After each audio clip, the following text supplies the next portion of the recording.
Sou José Alessandro e vou ser o MC deste evento hoje aqui com vocês, com muito prazer. É um prazer enorme estar aqui apresentando esse evento com vocês e fazendo essa condução nessa nossa incrível tarde de sexta-feira. Primeiramente, dar as boas-vindas também à exposição e conferência em Desconstrução, ano 2, segundo ano dessa exposição. Vocês puderam observar lá fora um pouquinho dessa exposição, um pouquinho dessas imagens digitais que estão lá trazendo esse assunto para a gente. Em 2022, esse evento foi realizado com o objetivo de discutir e inspirar soluções para a empregabilidade das pessoas com deficiência. E este ano, vamos abordar a empregabilidade para a comunidade LGBTQIAPN+, em especial a comunidade trans. E para fazer a abertura oficial deste evento, eu convido ao palco o idealizador do movimento Em Desconstrução, que deu origem a esse evento, Marcos Guimarães.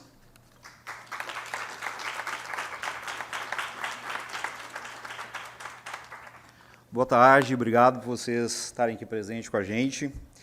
E é com grande alegria que eu dou as boas-vindas nessa segunda edição da exposição e da conferência Em Desconstrução. Hoje a gente vai ter participações tanto presenciais quanto digitais aqui, mas todo mundo conectado com um único propósito, que é falar a respeito da empregabilidade da comunidade LGBTQIAPN+, especialmente das pessoas trans, né, que são brutalmente marginalizadas, né, nas questões de emprego, de trabalho, e hoje a gente está aqui para falar a respeito de soluções, falar a respeito de possibilidades para que a gente consiga um mundo mais inclusivo, especialmente no mercado de trabalho. Eu quero mostrar para vocês um vídeo da Nani People, que é uma pessoa que, desde o início do movimento Em Desconstrução, porque esse projeto do evento ele tem origem num movimento chamado Em Desconstrução, que tem o objetivo de criar campanhas, ações, para justamente desconstruir os preconceitos estruturais na nossa sociedade. Ela foi uma das 3 primeiras pessoas que apoiou o movimento, que participou topar, cedendo a sua imagem, cedendo o seu nome, e conseguindo falar com o seu público de uma forma ostensiva.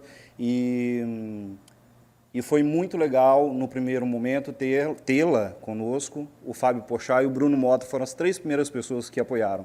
Depois vieram centenas de pessoas para fazer parte e engajar nesse projeto.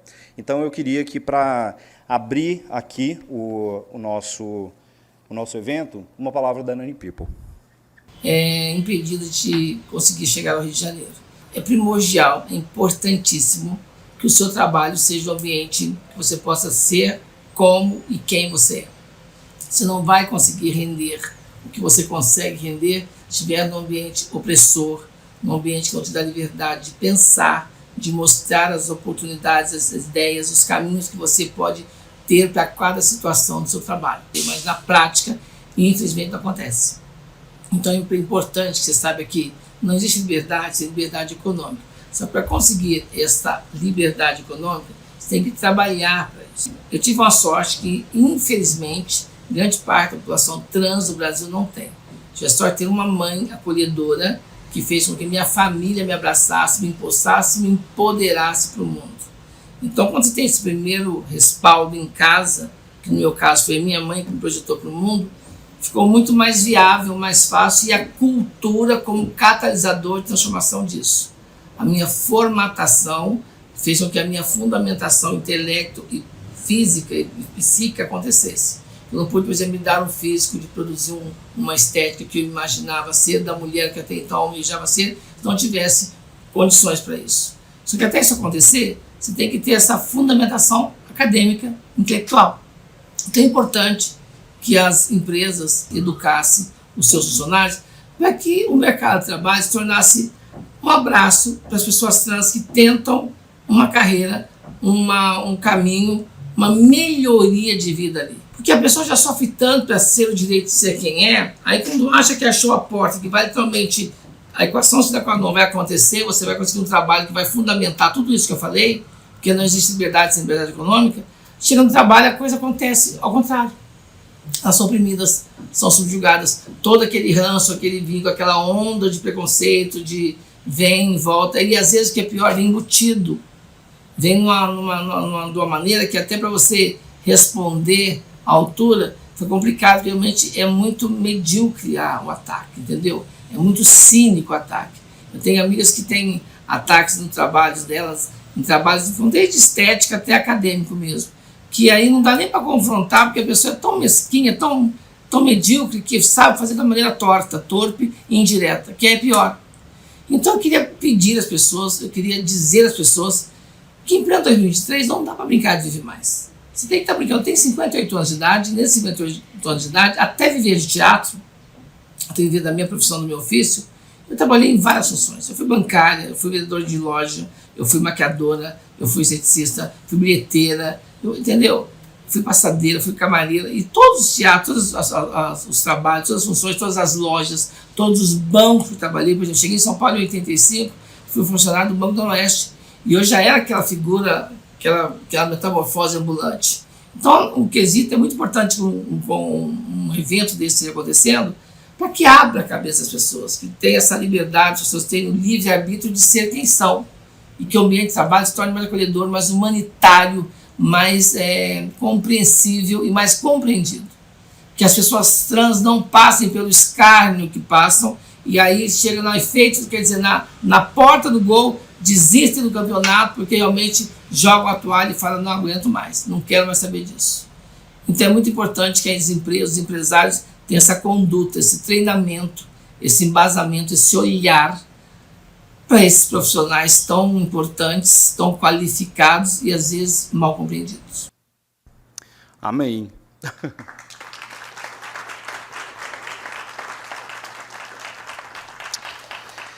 A gente sabe que existem aquelas pessoas que aguentam tudo, né? O exemplo da Nani mesmo. A Nani é uma pessoa muito tenaz, assim. A vida toda dela foi feita e construída através de muitos nãos, né? Como a gente sabe. E a gente sabe que existem pessoas assim que não se envergam, né? Que se envergam, mas que não se quebram. Que existem pessoas que, apesar de todos esses graves obstáculos, né, que já enfrentam no núcleo familiar, eles conseguem se sobressair e se tornar pessoas bem-sucedidas nas suas áreas, né, tanto pessoal quanto profissionalmente. Mas é bom que a gente não se engane, porque elas são as exceções e nós conhecemos essas exceções. Por exemplo, quantos Pelés a gente conhece, né? Quantas Madonas, quantas Nani People a gente conhece, né? Ou qualquer outra pessoa que é percebida com essa alta percepção de talento, de sucesso, né? Mas a gente todas as pessoas têm suas fragilidades e também a gente sabe que talento nem sempre garante sucesso, porque as pessoas nem sempre partem do mesmo ponto, com as mesmas oportunidades, e a gente precisa sempre, sempre ressaltar isso. Nesse evento, é por isso que esse evento existe, para a gente discutir essas questões e sair daqui com um dever de casa, pensando o que a gente pode fazer na comunidade que a gente participa, nas instituições que a gente leciona, nas instituições que a gente estuda, na nossa casa, como a gente pode levar essa mensagem de um evento como esse, de hoje, o que a gente pode fazer de diferente e de efetivo. Eu quero aqui também falar da organização impecável desse evento, da Loginter, agradecer vocês por tudo que vocês fazem já desde do primeiro ano do evento, e também dizer que esse evento não aconteceria se não fosse a parceria da Brunel e da Prefeitura do Rio, através da Secretaria de Cultura. Muito obrigado, Brunel. Uma salva de palmas para Brunel. E eu aproveito nesse momento para convidar aqui ao palco o Thiago Chaves, que é o diretor regional da Brunel, para a América do Sul. Ele tem umas palavrinhas para a gente aqui.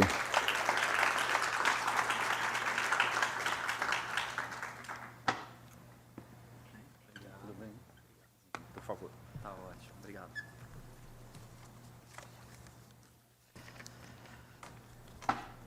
Muito boa tarde a todos. Muito boa tarde a todos. Estou muito contente de estar aqui, porque há mais ou menos 3 anos atrás a Brunel passou, né, a utilizar os recursos da Lei de Incentivo à Cultura da Prefeitura do Rio de Janeiro. Naquele momento a gente sentou com a liderança e a gente decidiu que a gente criaria alguns critérios para a utilização desse recurso, e os critérios seriam os seguintes, né, os projetos que a gente fosse apoiar precisavam gerar impacto social, precisavam ser no campo da diversidade e inclusão e relacionados à empregabilidade.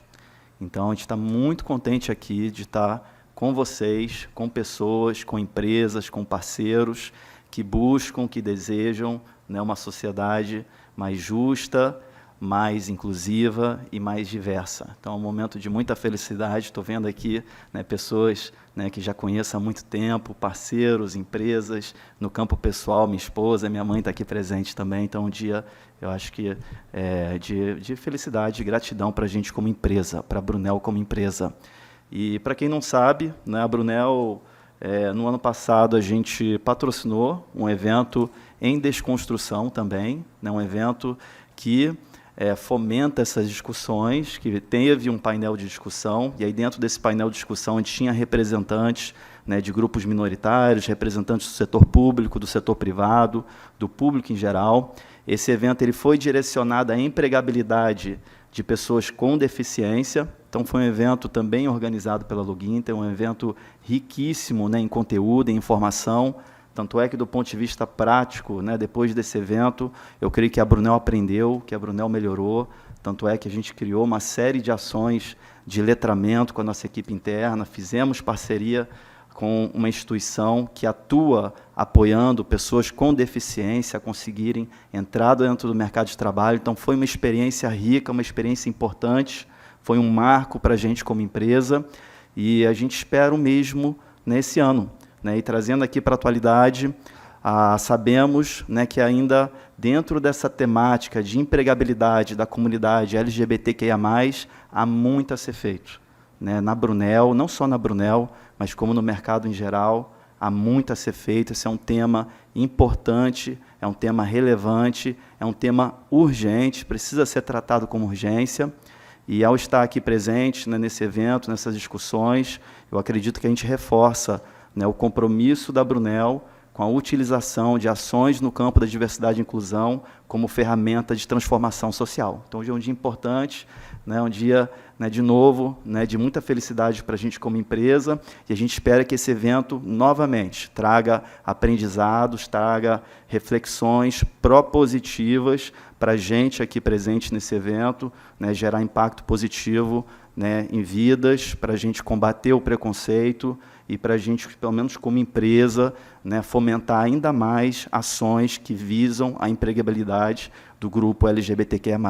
Então, quero encerrar aqui só agradecendo a Prefeitura do Rio de Janeiro, né, pela possibilidade da Brunel investir em projetos como esse, agradecer aos organizadores desse evento lindo, né, mais uma vez, agradecer aos organizadores por mais esse ano de evento, agradecer aos clientes, aos parceiros que estão aqui presentes, ao time da Brunel, em especial o Rafael e a Carolina, né, que dentro da Brunel são as pessoas que colocam a mão na massa e fazem um evento desse acontecer. Então, muito obrigado pela participação e pela presença de todos, que seja mais um grande evento e que esse evento venha, né, contribuir de alguma forma na vida de todos aqui presentes. Muito obrigado. Eager to work on pioneering projects? Join an employer who supports you all the way. Join Brunel's powerful global network, where passionate results-driven specialists come together with industry-leading clients to realize ambitious projects, driving the change to a better future. Be part of the most interesting projects across 45 different countries and discover fascinating new international career prospects. By connecting specialists to pioneering projects, we drive change in many industries such as renewable and conventional energy, life sciences and future mobility. With the combined skills and knowledge of our network, we are accelerating the energy transition and digital transformation. Join our community of specialists and gain access to our network of industry-leading clients. With over 2,000 clients across the globe, there will always be interesting international job opportunities that match your skills and ambitions. Brunel will support you all the way, from the initial recruitment process through every individual project. Wherever you're at in your career, whether you're just starting out or an experienced professional, Brunel can accelerate your career. You decide the direction you want to go in. We invest in you and your upskilling, enabling you to take your career to the next level or to use your transferable skills in a new industry. Since 1975, Brunel has been enabling sustainable careers by creating job opportunities and developing long-term employment on fair and equitable terms, driven by our value, integrity.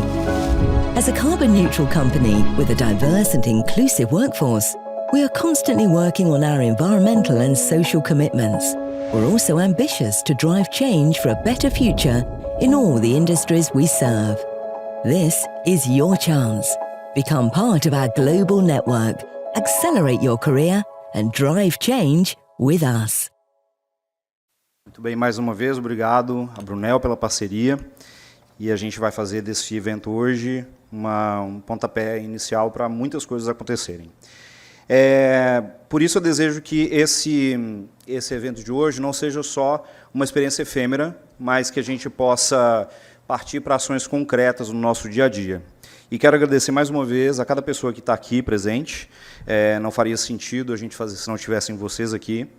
E agora a gente vai mergulhar nesse aprendizado com os blocos que nós temos de temáticos, né? São 3 blocos na sequência, com gente muito legal falando, gente que conhece muito do assunto e está aqui para trazer essas informações e pontos de vista para a gente. Então, damos as boas-vindas a vocês aqui na exposição e conferência em Desconstrução. Muito obrigado, boa conferência para todos. Vamos lá, vamos continuar então. Antes de dar continuidade, o Marquinhos falou que o evento não pode ser efêmero e tudo que a gente vai conversar aqui não pode ser efêmero. E tem que surgir ações concretas. E muitas ações concretas surgem também do virtual. Então eu convido vocês para sacarem seus celulares, tirarem fotos, fazerem stories, marcarem o eu.emdesconstrução, que é o Instagram do evento, e aí marquem também a Lodinter, a Brunel, Prefeitura do Rio, podem marcar esse apresentador, esse Relações Públicas aqui que vos fala, José Alessandro, marquem todo mundo para a gente gerar esse conteúdo também e saber que esse momento está acontecendo aqui, então a gente também consegue transformar uma ação concreta surgindo também no virtual. Fica o convite aí para a gente mobilizar mais também no virtual. Dando continuidade agora à abertura do evento, vou convidar para subir ao palco, e quero que recebam com uma salva de palmas, Antoniel Bastos, da Rede Incluir. Enquanto ele sobe, vou falando aqui quem é Antoniel Bastos. Ele é presidente do Instituto da Rede Incluir, diretor de Recursos Humanos, Diversidade e Inclusão da ACIJA, Associação Comercial e Industrial de Jacarepaguá, especialista em relacionamento humano, corporativo e social, e coach em desenvolvimento humano pela Universidade Anhanguera de São Paulo. Correto? Então, com vocês, Antoniel Bastos.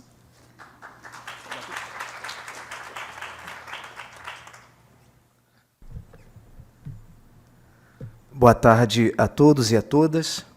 Vou falar fora do microfone. Se tiver alguém visual que possa me identificar, eu estou ao lado direito do palco. Fazendo minha autodescrição, sou um homem moreno claro, careca, usando óculos, estou com um blazer azul marinho, uma blusa branca, eu estou com uma calça clara, um tênis branco. Senhoras e senhores, para nós do Instituto Rede Incluir, é uma oportunidade estar aqui. Eu tenho 30 anos de mercado, comecei muito cedo, comecei aos 15 anos de idade, dentro de uma favela carioca, mas a favela não conseguiu me segurar por muito tempo, por ser um sonhador. Sei lá, né? Dizem que pisciano ele é muito sonhador, né? Eu já fazia esse trabalho dentro da favela. Aos 15 anos de idade, montei uma rádio-escola e uma TV-escola. Hoje eu fico muito orgulhoso que tem muitos jovens em diversas emissoras que começaram com um projeto que lá atrás eu idealizei. Fico muito feliz de hoje ser o presidente do Instituto Rede Incluir. É uma entidade que trabalha 5 pilares: a pessoa com deficiência, jovem aprendiz, mulheres, 50+, e a comunidade LGBT. Para nós, é um desafio diário. Tive a oportunidade de trabalhar em alguns lugares, tive a oportunidade também de trabalhar na CUFA, Central Única das Favelas, com um projeto de empreendedorismo feminino para mulheres negras em todas as favelas do estado do Rio de Janeiro e 2 de São Paulo. Tive a oportunidade de trabalhar na ABRH Rio, na área de projetos e evento, e hoje desenvolvendo ações sociais e corporativas. Temos avançado muito em nossas ações. Nosso desafio todos os dias. Quero agradecer também a presença da minha esposa, que está aqui me acompanhando hoje. Teve um espaço na sua agenda, como médica, com seus clientes, e já falei para ela que a próxima especialização dela, 2024, é se especializar na área de medicina do trabalho. Assim vamos caminhar juntos. Mas nós, juntos, conversamos muito. Da mesma forma que ela fala que para entender e compreender um paciente, ela precisa fazer um diagnóstico. E da mesma forma, nós, do Instituto Rede Incluir, para pensar a diversidade. Falamos de diversidade, mas muitas das vezes, quando entramos no campo da pessoa com deficiência, nós não temos essa diversidade internamente. Nós sofremos também. Nós sofremos em todas as áreas. Mas, quando se fala da pessoa com deficiência, é aquela pessoa problemática, aquela pessoa que muitas das vezes, pela questão da lei, não é a lei que é contra a empresa, é porque é um processo de desconstrução. Um tempo atrás, eu entrevistei um técnico em informática, na área de TI. Era um homem negro, cadeirante, obeso e homossexual. E esse homem ele foi para a entrevista de emprego e lá, quem recebeu me ligou na mesma hora e me disse: Antoniel, além de ter que contratar uma pessoa, essa pessoa com deficiência, você não poderia me mandar pelo menos uma única diversidade? E aí é o que a gente sempre fala. As empresas, a sociedade, o seu preconceito estrutural. E muitas das vezes, qual é o grande problema das instituições? Porque elas pensam em contratar. Contratar é o problema. A solução é a inclusão. Porque quando eu penso em contratar, eu estou contratando a deficiência. Eu não estou buscando a inclusão desse profissional. Que esse profissional é diverso. Ele tem a sua diversidade. E nosso papel é trabalhar isso diariamente.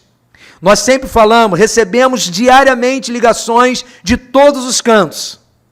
Tem uma matéria, eu não sei se o Marcos consegue reproduzir ela, que foi da nossa feira. Nós temos uma feira chamada Circuito de AD, e temos aqui também um grande parceiro, que é o Ministério Público do Trabalho, o nosso grande parceiro, o Tribunal Regional do Trabalho, a Fiscalização do Trabalho, são os nossos parceiros e diversas empresas patrocinadoras e parceiras desse projeto. Não somos uma consultoria de recursos humanos, somos mais do que isso. Somos uma entidade em desconstrução.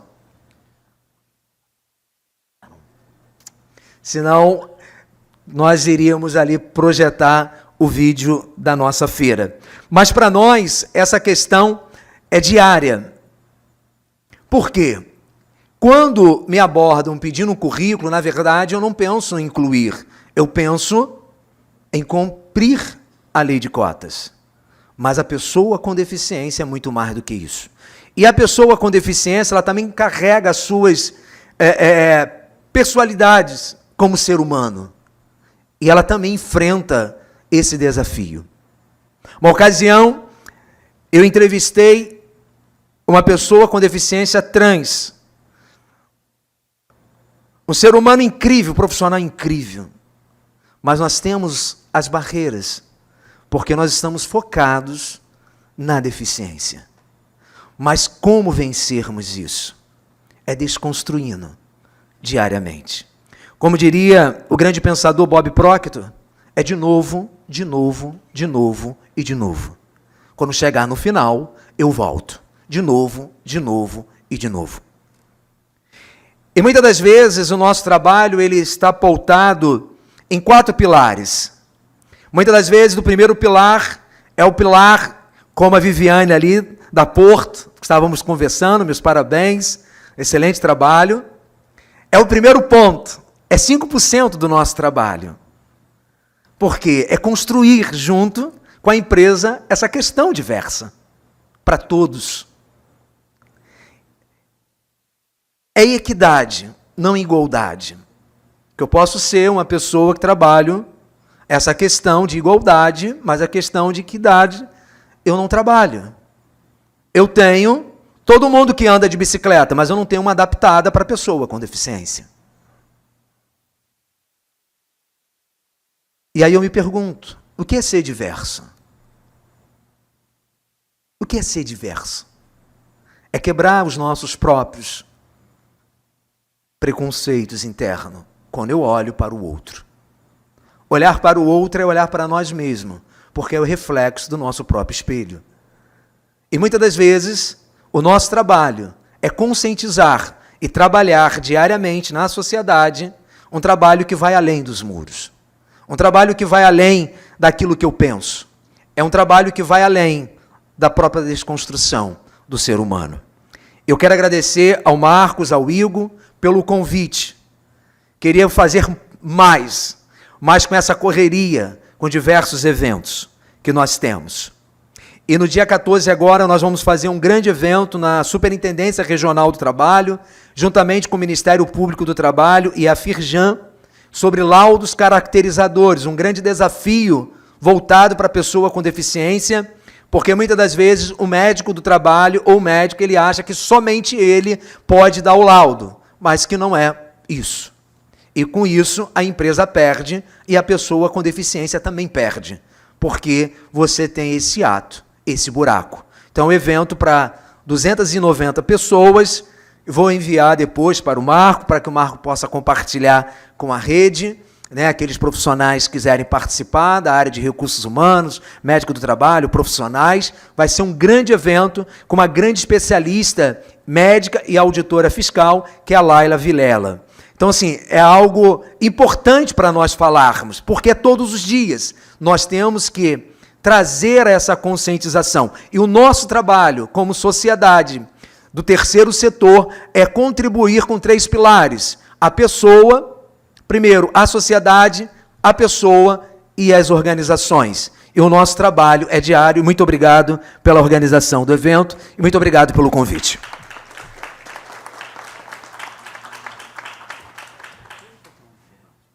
Vai ter, vou explicar agora. Obrigado, Antoniel, pelas suas palavras. Bom, nós vamos ter 3 blocos nesse evento. 3 blocos temáticos com painelistas e palestrantes. E já vamos começar com o primeiro. O primeiro bloco com a temática qual a porta de entrada da comunidade LGBTQIA+, no mercado de trabalho. Que porta é essa? E para estar junto com a gente aqui, peço desculpa para vocês, eu vou pegar o celular para ler o currículo dela, porque aqui no papel a letra ficou muito miudinha, então vou ler direto aqui do celular. Eu vou pedir para ela, na verdade, eu já vou pedir para subirem os participantes deste bloco, então. Então, por favor, uma salva de palmas para ele que estava aqui. Desculpa, Antoniel, vou pedir para você subir de novo. Uma prática aí, já uma atividade física, um semi-crossfit aí. Então, já vamos subindo aí. Volta, Antoniel Bastos, salva de palmas para o Antoniel. Wellington Barros vem para cá também com a gente. E Rochelle Rangel, por favor, vem com a gente também. Muito obrigado, Antoniel. Deixa eu apresentar para vocês, agora, com a presença dela aqui conosco. Rochelle Rangel é uma mulher multifacetada, ativista, mixologista, palestrante, hostess, consultora e modelo. Nascida em São Paulo, ela encontrou seu caminho no Rio de Janeiro, onde enfrentou diversas rejeições em sua busca por oportunidades como cabeleireira, apesar de possuir todas as qualificações necessárias. Durante sua jornada profissional, enfrentou dificuldades para ter a sua carteira de trabalho assinada e foi excluída de várias formas ao longo de 16 anos. Apesar de ter formação em diversas áreas, incluindo gestão empresarial, Rochelle nunca teve oportunidade de ser inserida no mercado formal. Em 2019, ela participou do programa Transgarçone, oferecido pela UFRJ, e se destacou como aluna exemplar. Foi a primeira contratada pelo Boleia Bar após a capacitação de uma turma com 16 alunos. Foi a primeira colocada. Rochelle abraçou a missão de divulgar o Transgarçone por onde passava, e assim se tornou embaixadora de um projeto de uma universidade pública, a UFRJ. Além disso, é embaixadora também da ONG A Casinha Acolhida. Com determinação e paixão pela mixologia, Rochelle conquistou ainda mais reconhecimento ao participar do reality show Bar Aberto, apresentado pela Foquinha com participação especial de Sabrina Sato. Sua habilidade e criatividade na arte de criar e servir drinks foram reconhecidas, e ela sagrou-se como a grande campeã da 3ª temporada do programa. Hoje, assina a carta de drinks do Hotel Hilton Copacabana e Hilton Barra. Atualmente, Rochelle faz parte da RAET, Rede de Acolhimento para a Empregabilidade Transgarçone, na dimensão economia afetiva na gastronomia. Ela trabalha na aproximação com o mercado gastronômico, dialogando em pé de igualdade com pessoas com cargos de liderança no setor de alimentos e bebidas no Rio de Janeiro.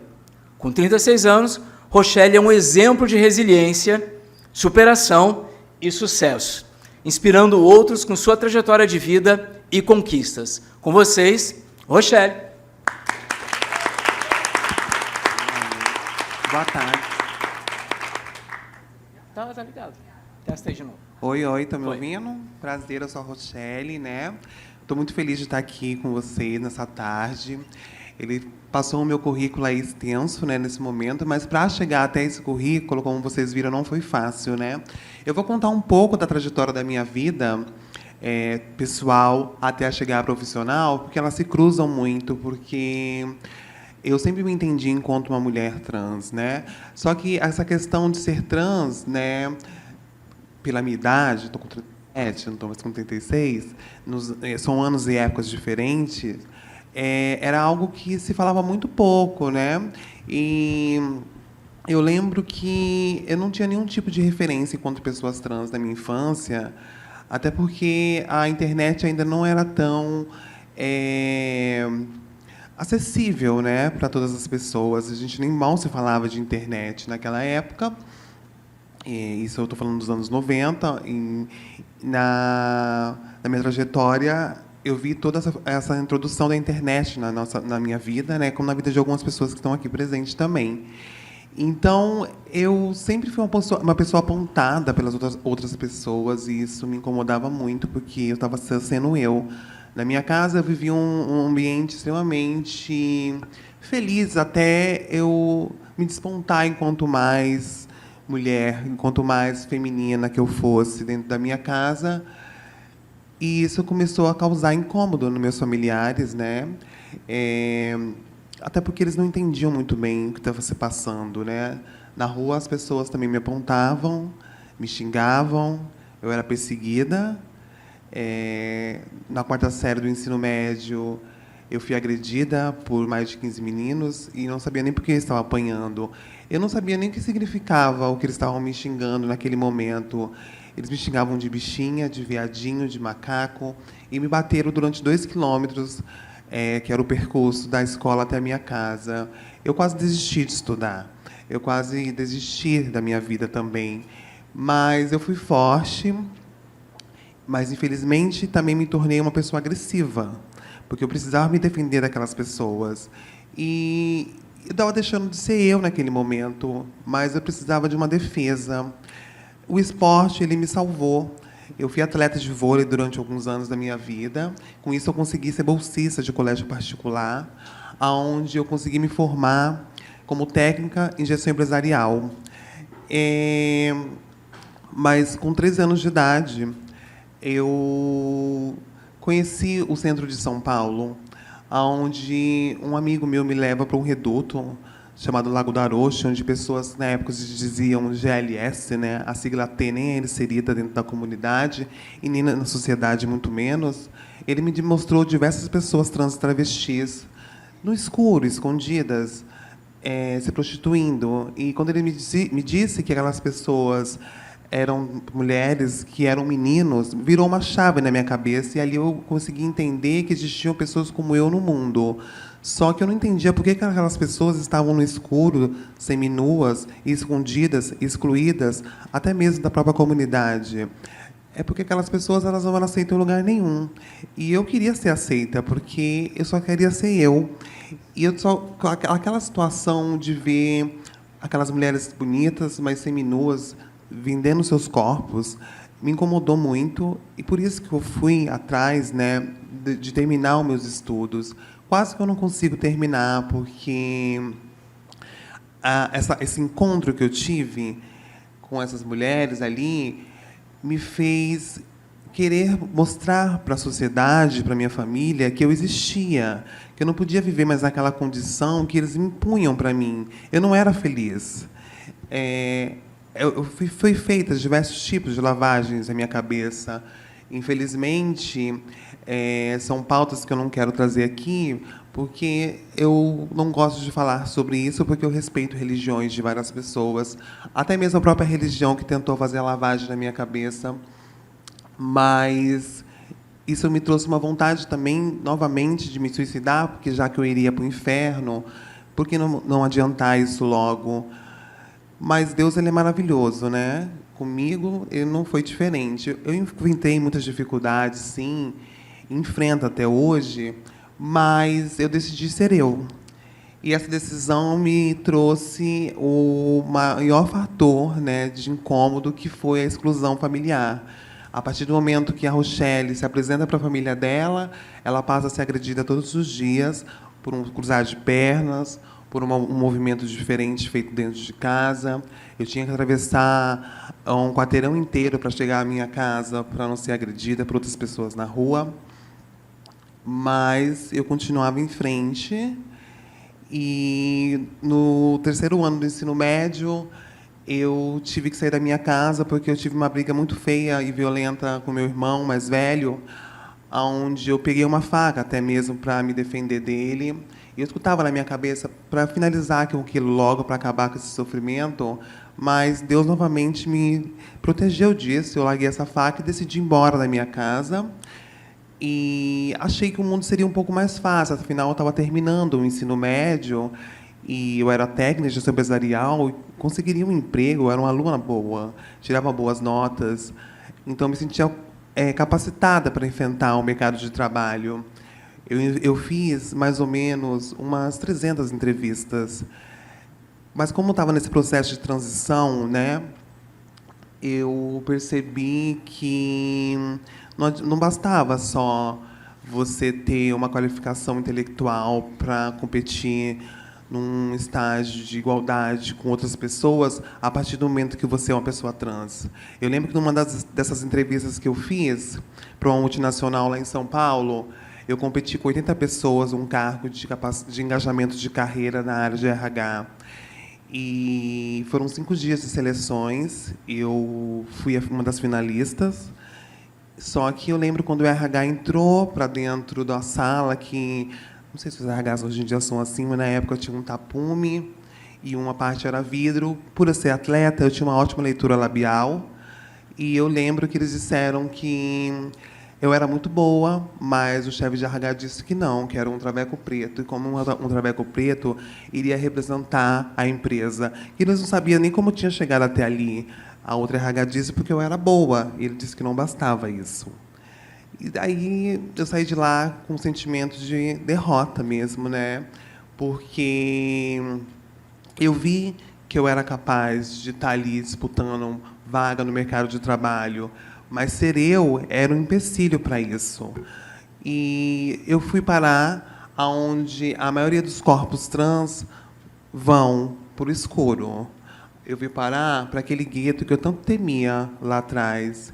Eu fui conviver no meio da prostituição, que é onde a sociedade me empurrou. não foi uma escolha minha. Muitos de vocês aqui têm a escolha na vida de vocês de querer uma profissão, concluir carreira, ou até mesmo não fazer nada. Eu tinha um sonho, que era ser psicóloga e trabalhar com pessoas, e isso foi me tirado naquele momento porque eu era eu. E a prostituição nunca foi um lugar que eu aceitei na minha vida. A prostituição era um lugar onde eu precisava comer, eu precisava me alimentar, eu me sentia suja, eu me sentia uma pessoa ruim. A prostituição me acarretou ao uso de drogas. Eu fui uma adicta durante alguns anos da minha vida, porque com a cara limpa eu não conseguia enfrentar aquela vida. E a droga, foi introduzida na minha vida naquele momento, e sempre usando entorpecentes, eu me prostituía. E eu achava que minha vida ia se resumir àquilo. Eu pensei muitas vezes também acabar com isso, mas Deus sempre esteve ao meu lado naquele momento. Eu nunca deixei de ter fé, de acreditar que seria possível mudar aquilo na minha vida, porque eu não podia acreditar que aquele seria meu destino. Eu sempre fui uma pessoa sonhadora, eu sempre fui uma pessoa que acreditei em mim. E naquele momento era só desgraça e tragédias na minha vida. Eu não gosto de ficar contando história triste, mas essa é um pouco da minha história, né? E num determinado momento da minha vida, eu decidi que eu mudaria a história dela. Eu voltei para a casa da minha família, mesmo sabendo que seria difícil conviver ali naquele ambiente, porque eu saí de um jeito e voltei de outro, mas eu precisava recuperar a minha vida. Foi uma questão de sobrevivência. Eu precisava voltar a ter dignidade. E dignidade, para a gente ter dignidade, a gente, para mim, precisa ter trabalho. E a prostituição não é que não seja um trabalho, mas, para mim, não era um trabalho que eu escolhi para a minha vida. Eu tenho outros planos, eu tinha outros objetivos, eu precisava concluí-los.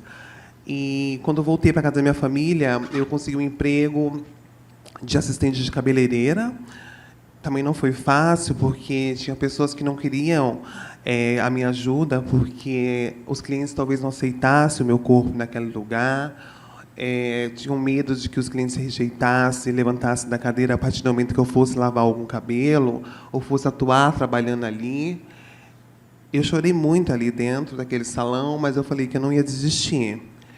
Eu fui como assistente trabalhar num shopping internacional de Guarulhos. E eu lembro que, quando eu passava, as pessoas me chamavam de aberração, elas riam da minha cara. Aquilo também me incomodava muito, mas eu precisava comer, eu não queria mais voltar para as ruas.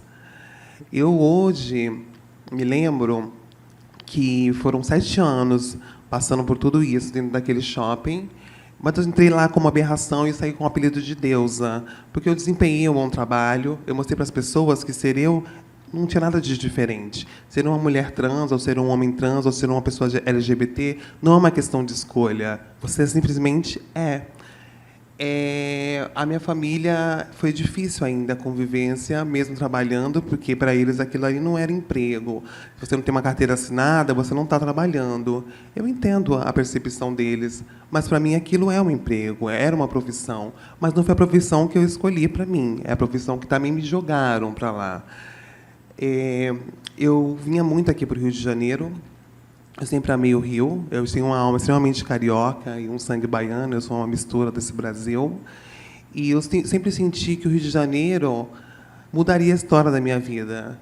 E, em 2019, eu olhei para minha mãe e disse para ela: eu estou indo embora para o Rio de Janeiro, mãe. E ela não entendeu por quê. Eu falei: porque o Rio de Janeiro vai mudar a história da minha vida. Eu vou ser feliz lá. Mesmo sabendo que aqui não teria tantas oportunidades como em São Paulo tem, né? Porque São Paulo é um lugar muito mais amplo em questões de oportunidades, mas para mim não foi. E eu vim para o Rio de Janeiro também atuar como cabeleireira num salão aqui no Leblon. Eu fiquei 2 meses conversando com a dona do salão, foram várias propostas feitas, e quando eu cheguei aqui, o quadro mudou. Eu durei 3 meses apenas nesse salão, porque as pessoas não se incomodavam com a minha presença, não tanto os clientes, mas os próprios funcionários que estavam ali dentro. Eu vinha desempenhando um bom trabalho, e, com isso, rolou uma grande competição, não da minha parte, da parte deles. e os próprios clientes deles queriam fazer cabelo comigo, e eu via que em pouco tempo eu estaria roubando o cliente para tomar cuidado comigo, que eu talvez não prestasse, pessoas que nem me conheciam. Simplesmente o incômodo da minha presença naquele ambiente. Então, eu decidi sair. Achei que seria fácil conseguir um novo emprego aqui, até porque eu já tinha um currículo de 7 anos como cabeleireiro em São Paulo. Enviei meu currículo para todos os salões possíveis aqui do estado do Rio de Janeiro, Zona Sul, Zona Norte e Oeste. Nunca ninguém me chamou. E depois eu entendi que eu coloquei a minha foto no currículo, e, com isso, as pessoas colocavam o meu currículo de lado. Eu passei na porta de um salão em Copacabana, que tinha uma placa "Precisa de cabeleireira". Quando eu fui levar meu currículo e pedi a oportunidade de um teste, disseram que a vaga estava preenchida. No dia seguinte, eu voltei lá novamente com uma amiga, pedi para ela entrar e perguntar por que a placa continuava ali. Eles ofereceram um teste para ela. E eu entendi que era porque eu era eu. Tudo bem, não desistirei novamente, né? Eu comecei a ir procurar emprego na orla de Copacabana. Eu andei de ponta a ponta da orla e conversava com as pessoas se eles conheciam alguém ou sabiam de algo para eu fazer. Eu estava aceitando qualquer coisa naquele momento. Como o esporte também sempre me salvou, numa rede de vôlei, lá no Leme, eu conheci Breno Cruz, que é um professor de mestrado da UFRJ, que estava produzindo um livro chamado Cozinhando Sonhos, que falava sobre a empregabilidade de mulheres dentro da gastronomia. E ele, ouvindo a minha história, pedindo emprego para as pessoas naquela areia, ele me convidou para um lanche, né? Eu quase neguei, porque eu não tinha condições nem de pagar um lanche naquele momento. Como você, com uma pessoa que eu nem conheço, e vou tomar um lanche, como que eu vou pagar? Ele disse que aquilo era um convite. Eu aceitei.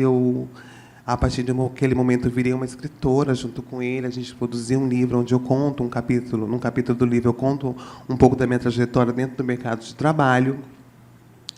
E, enquanto isso, eles estavam produzindo o Transgarçone, que é um projeto, né, de capacitação para pessoas trans e não binárias na UFRJ, onde hoje eu sou embaixadora. E a primeira turma estava sendo formada ali. E eu quase perdi a chance de entrar nesse curso, porque eu fiquei muito focada no livro. E, no último dia de inscrição, eu falei para ele: Breno, e o curso, eu vou conseguir entrar? Mas acabou as inscrições hoje. Eu insisti muito para o Breno e ele acabou me encaixando ali. Eu passei, porque tinham 200 pessoas competindo junto comigo. E ali foi um momento de muita felicidade, porque eu estava escolhendo algo para mim, e eu sabia que aquilo ali talvez pudesse me trazer uma transformação na minha vida, e realmente foi o que aconteceu. O Transgarçone, ele transformou a minha vida em todos os aspectos.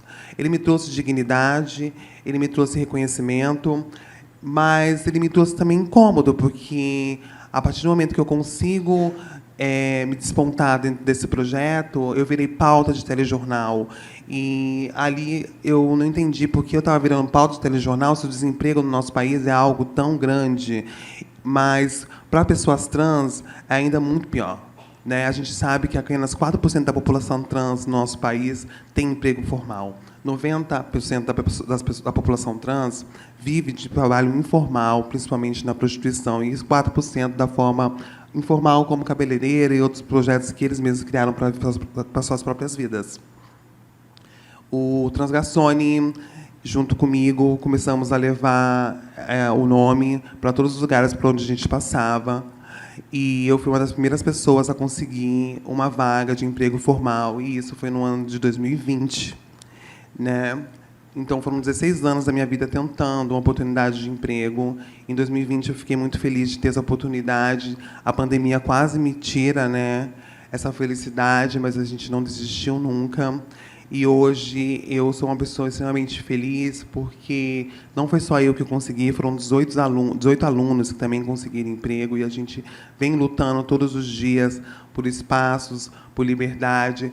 A gente sabe que muitos lugares ainda não estão preparados para receber pessoas trans e travestis dentro de seus ambientes de trabalho, porque elas não querem, simplesmente, ter essas pessoas dentro das suas empresas. Mês de junho é um mês onde as pessoas aparecem com várias propostas, com várias oportunidades, mas chega julho, elas nos esquecem. E nós não vivemos só em junho, nós não vivemos só em janeiro, nós vivemos o ano todo. Eu venho lutando todos os dias para que essas pessoas tenham a mesma oportunidade que eu tive. Eu, sim, me sinto uma pessoa hoje privilegiada, mas eu não cheguei nem na metade do caminho que eu quero percorrer para mim. Mas eu estou muito feliz porque hoje a minha mãe tem orgulho de mim. Eu tenho uma família sendo constituída, eu já sou uma mulher casada, eu tenho 2 empregos, eu sou palestrante, eu sou modelo, eu sou vencedora de reality show, mas porque eu trabalhei duro para chegar até aqui. Não foi fácil. Para muitas pessoas pode dizer, para mim também não foi fácil, mas não foi porque você é quem você é. Foi porque a dificuldade da vida ela aparece para todo mundo, mas isso não pode, você ser quem você é não pode ser um empecilho. E a gente tem que mudar a história do nosso país lutando juntos. A gente precisa de aliados, assim como vocês, para que a história do nosso país e pessoas diversas tenham os mesmos direitos que todo mundo. Obrigada.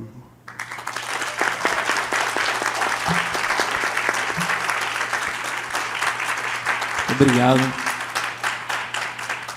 Sem palavras para continuar. Como continuar depois disso? Mas eu preciso te dizer que você é, sim, uma deusa, como você falou, que te chamavam no shopping, você é sim uma deusa.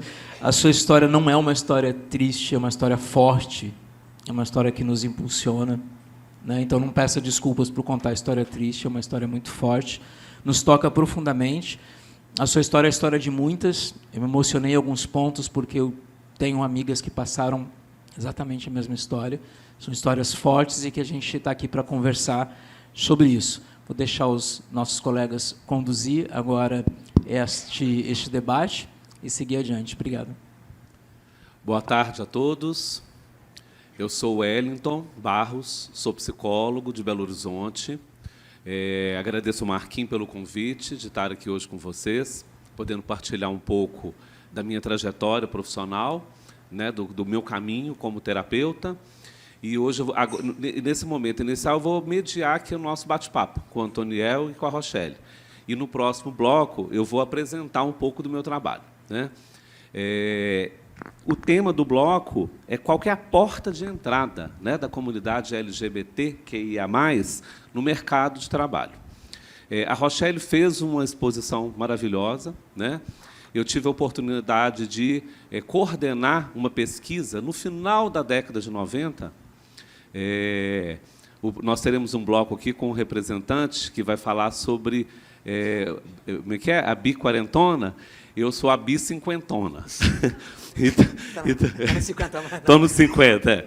Então, no final da década de 90, em Belo Horizonte, eu fui coordenador de um projeto de pesquisa patrocinado pelo governo do Estado, na época, junto com a Associação de Travestis e Transsexuais de Minas Gerais, e a gente fez uma pesquisa ampla sobre a criminalidade do qual a comunidade, na época, GLS, as trans não eram incluídas, né, sofriam em Belo Horizonte, em Minas Gerais. Foi uma pesquisa participativa, pesquisa participante, foi um soco no estômago que todos nós levamos, porque o governo do Estado tinha um serviço de telefone 0800, que era Disque Direitos Humanos, que não atendia a comunidade GLS na época, porque não estavam preparados para escutar as demandas e as queixas típicas dessa comunidade. Então, nós desenvolvemos um projeto de pesquisa para entender a tipificação dos crimes que essa comunidade sofria. Tá? Então, a história que Rochelle traz hoje é uma história que se repete há séculos, né? O Brasil é o país que mais agride e mata pessoas trans, mas também é o país que mais consome pornografia trans. Então, nós estamos falando de crime de LGBTfobia, né? Então, isso é um estudo importantíssimo para nós que somos da psicologia. Eu sou especialista em terapia sistêmica, que é a base epistemológica da terapia familiar. E Rochelle falou várias vezes da família dela, né?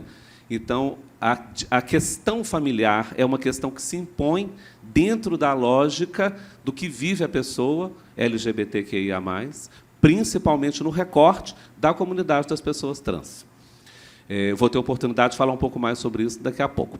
Mas, Rochelle, você falou algumas coisas que me surpreenderam assim, muito. A gente já tinha conversado ali nos bastidores, fizemos uma rápida sessão de terapia, porque ela vai ser minha futura colega de profissão, né? O projeto de vida dela é ser psicóloga, e eu tenho certeza que você vai ser uma excelente terapeuta, né?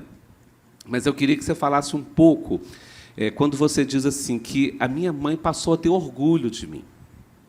E você retorna para casa, depois de você visualizar toda essa escuridão que o mundo te empurrou, né? Queria que você falasse um pouco mais para a gente disso.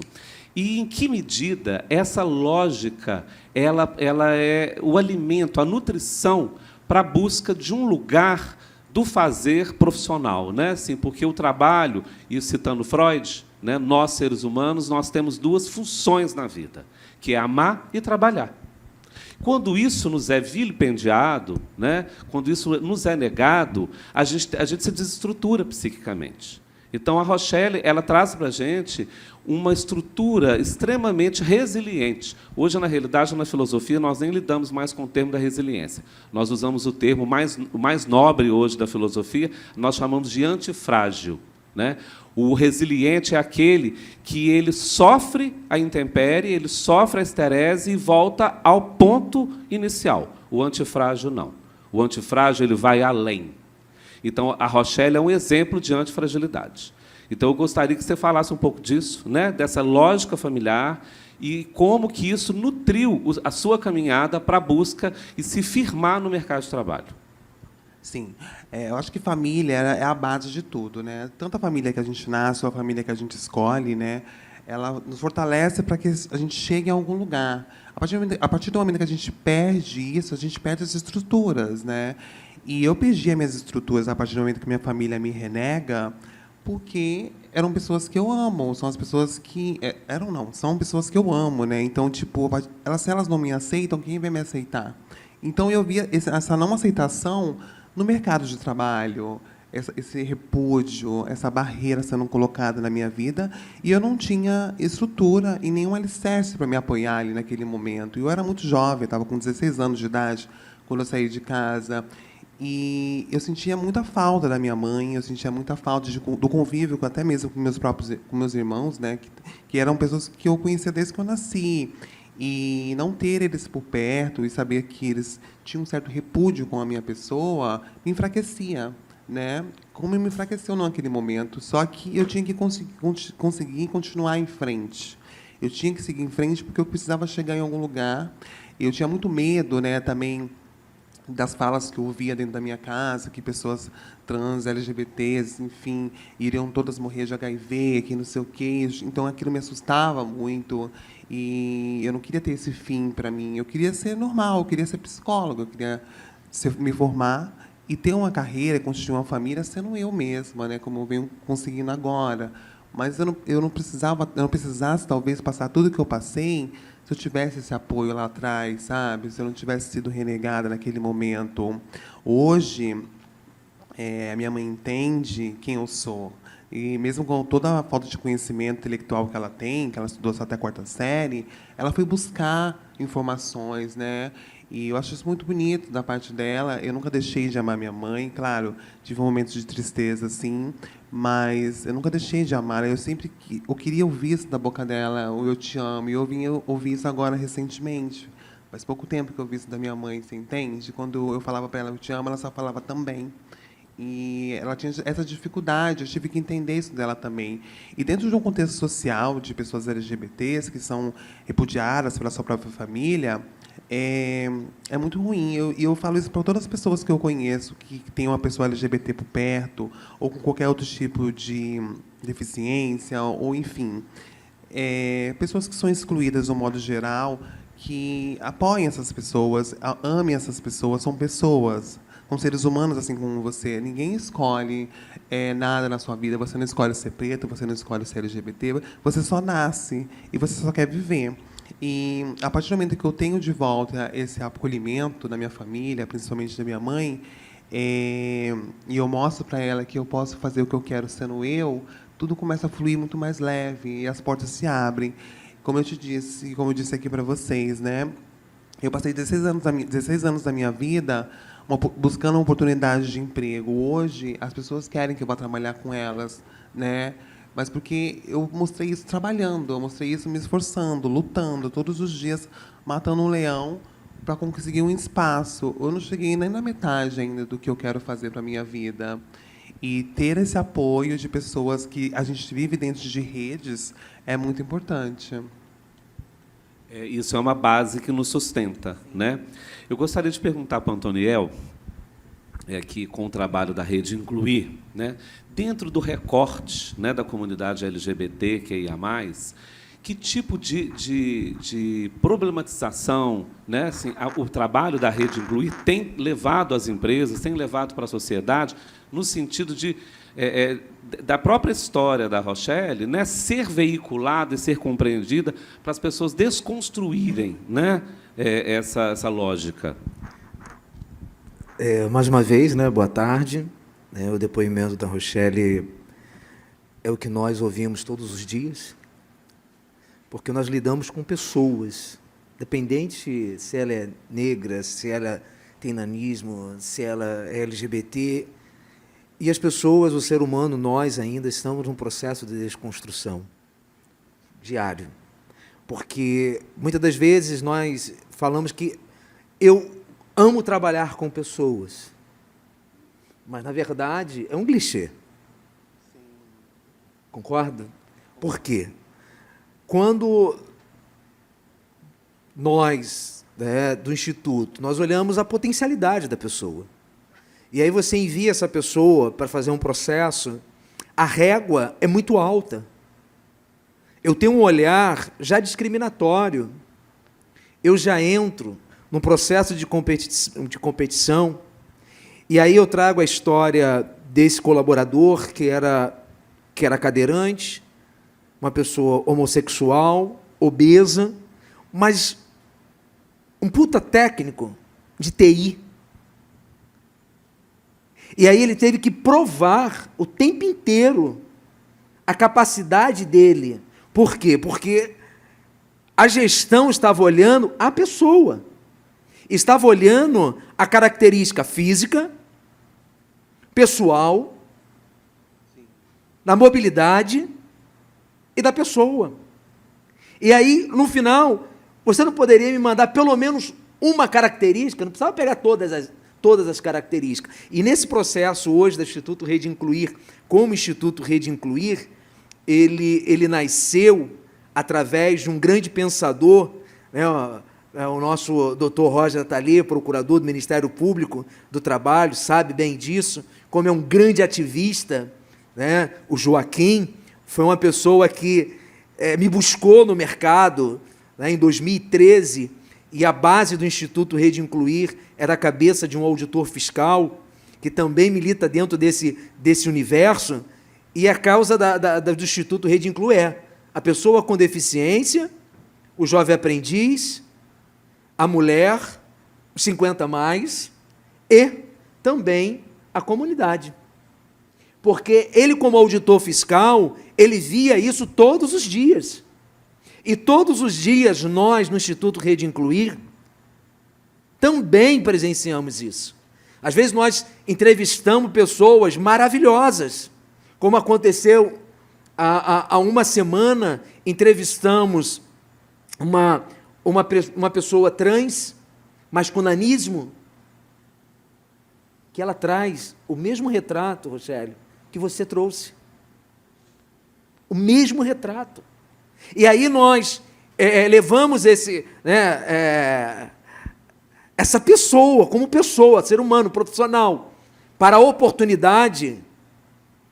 Aí você tem que fazer todo um processo de desconstrução, porque a primeira coisa que eu vejo é a opção daquele profissional, eu olho a deficiência daquele profissional e eu tenho que provar que aquele profissional é capaz. Pô, mas será que ele é um bom advogado? Mas por quê? Acho que muitas das vezes, Rochelle, você deve ouvir isso. Mas por quê? Né? Mas você é profissional, você estudou, e aí tem que fazer. Será que com os outros eles fazem? Então, assim, todos os dias. É um processo, como eu falei, é de novo, de conscientizar, de mostrar esse papel que são pessoas capazes. E nós temos internamente a questão de trabalharmos a potencialidade. Eu fui gestor de uma área de recursos humanos. Eu trabalhei com todo o meu time diverso. Eu fui escolhido por uma diretora porque ela conhecia o meu trabalho na sociedade. Eu quero trazer rapidamente esse relato, que tem tudo a ver. E aí, o meu time era um time de 5 pessoas. Eu tive todas as diversidades no meu time, porque era para trabalhar a diversidade. Porém, todo o meu processo de recrutamento e seleção excluiu todos os meus candidatos. Ao ponto que eu tive que ir até a diretoria e falar o seguinte: mas eu fui bom, não sou psicólogo ainda não. Mas eu falei, eu vou fazer um desafio.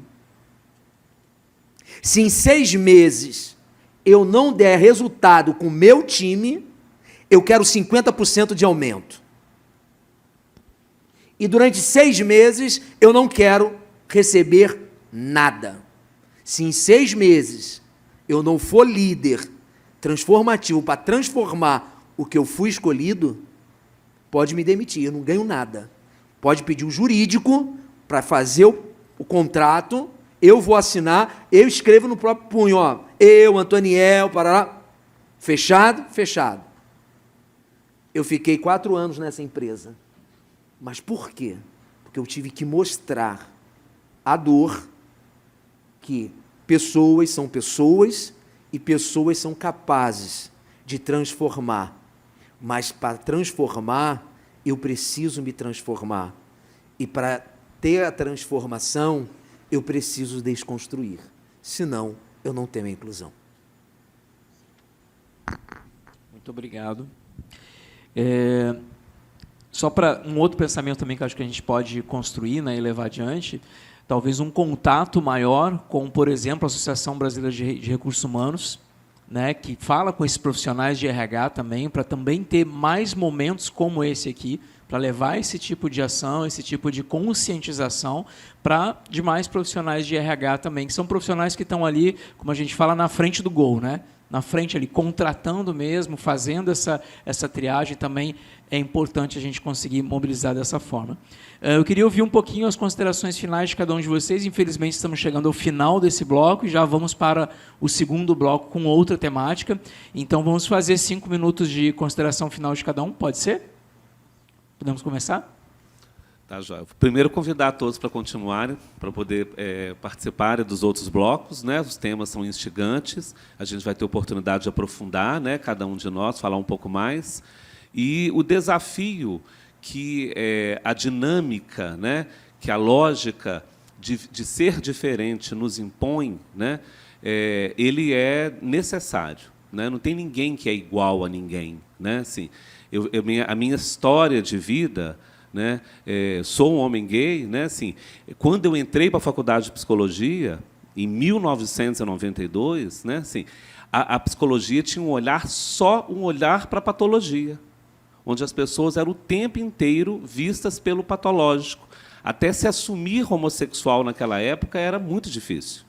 Então, hoje, nós tivemos grandes evoluções na sociedade, em alguns aspectos, né, dentro das políticas públicas, mas o convite ele é cotidiano, né? A Rochelle fala uma coisa muito importante e é uma coluna vertebral, né? Nós não podemos ser discriminados por quem nós somos, né? E isso não pode ser uma porta que se fecha em nenhuma circunstância. Eu sou clínico, né? A área que eu escolhi atuar foi a psicologia clínica. Eu tenho um espaço em Belo Horizonte, que é o Casulo, Núcleo de Desenvolvimento Sistêmico. Eu trabalho com formação de novos terapeutas, e tenho uma clínica social. Eu vou contar a minha trajetória no próximo bloco. Então, isso é um trabalho que tem que ser feito, e é um trabalho cotidiano de formiguinha, sabe? Até dentro das universidades, dentro das empresas, né? Eu acho que isso, o que o Antoniel traz, é importantíssimo, né? O lugar da desconstrução. Antoniel? Pegando esse ponto, hoje, como diretor de Recursos Humanos, Diversidade e Inclusão do Polo Industrial e Comercial de Jacarepaguá, um grande polo, o nosso presidente, Paulo Valente, ele tem hoje essa preocupação, assim como toda a diretoria, como você falou, de trabalhar essa temática na autoliderança. de trabalharmos essa temática de conscientização e de desconstrução, porque só assim nós iremos ter uma sociedade mais igualitária, uma sociedade mais justa, uma sociedade mais com equidade, de oportunidade para as pessoas, porque são pessoas, são seres humanos que precisam da sua própria oportunidade.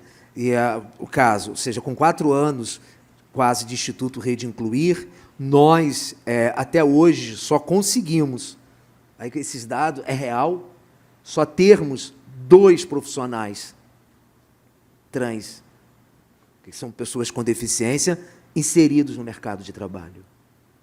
2 em 4 anos.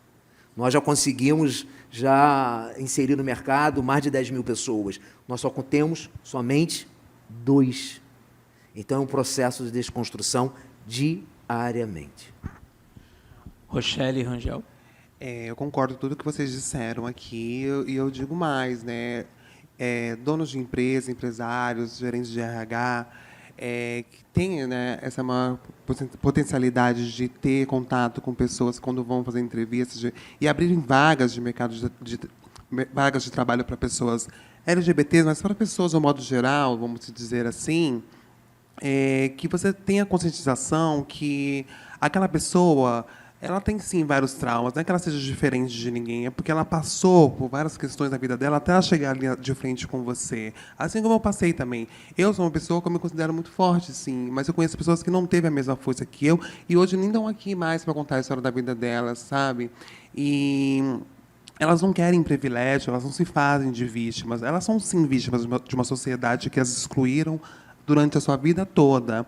Mas nós, vocês que estão aí, né, e empresários, gerentes de RH, gestores de modo geral, eles podem mudar essas histórias. É uma reparação, sim, que a gente tem que fazer com essas pessoas, porque elas têm o direito de ter dignidade nas suas vidas. E isso que é importante. Obrigado, Rochelle. Agradeço a presença dos 3 participantes desse primeiro bloco. E nós vamos seguir para o próximo bloco agora, bloco 2. Muito obrigado pela presença.